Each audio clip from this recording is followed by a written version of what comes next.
ආයුබෝවන් සුබ දවසක්. ඉතින් කලින් වීඩියෝ එකේදී ඔයාලා දැනගත්තා තුඹ කරවිල අතුතවන් කිරීම සඳහා සුදුසු අතු වර්ග පැකට් වර්ග මොනවද සහ පස් මිශ්‍රණය ගැන ඒ විස්තර ටික අපි කලින් වීඩියෝ එකේදී කතා කරා. ඉතින් අපිට දැන් තියෙන්නේ මේ පුරවගත්ත පැකට් ටික මේ විදිහට ප්‍රොපගේටර් එකක් ඇතුලේ පිළිවෙලට අඩුක් කරගන්න එක. ඉතින් ඒ ටික මම කරගත්තා. ඉතින් ඒක විශේෂයෙන් කියන්න දෙයක් නෙමෙයි, කාටවත් පුළුවන් දෙයක් හින්දා. ඉතින් ඔයාලට පේනවා ඇති මේ විදිහට සුදුසු පරතරයක් ඉන්න විදිහට මම නම් මෙතන අඟල් දෙකක විතර පරතරයක් තියලා තියෙනවා පේලි දෙකක් අතර. ඉතින් පැකට් අතර පරතරයක් නැහැ. එකින් එකට හේතු වෙන්න මේ විදිහට තියාගන්න පුළුවන්. ඉතින් මේ ඔන්න ඔය විදිහට අනිවාර්යයෙන්ම පැකට් ටික අඩුක් කරගන්න ඕනේ. හරිද? ඉතින් ඊට පස්සේ අපි මේ පැකට් ටික ජීවාණුහරණය කරගන්න ඕනේ.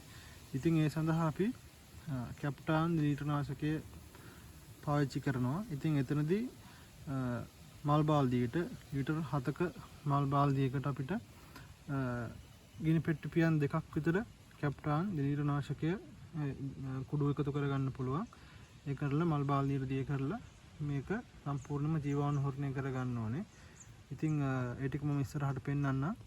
ඉතින් මෙතනදී වැදගත්ම දේවල් ටික තමයි මේ විදිහට ප්‍රොපගේටර් එක ඇතුලේ පැකට් ටික ලස්සනට අඩු කරගන්න එක සහ මේ ප්‍රොපගේටරේ නිවැරදිව හදාගන්න එක ගොඩක් වැදගත්. මොකද මේ පැලවීමේදී ප්‍රධානම සාධකය වෙන්නේ මේ ප්‍රොපගේටර් එක.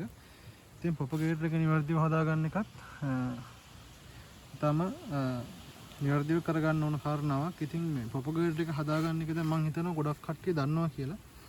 මොකද මේ YouTube එකේ ගහලා බලන්න ප්‍රොපගේටර් එක හදාගන්න හැටි වීඩියෝ ගොඩක් තියෙනවා. ඉතින් ඒ වගේ ඉගෙන ගන්න පුළුවන්. ඉතින් මෙතන වෙනම කාලයක් ගන්න අවශ්‍ය නැහැ සඳහා.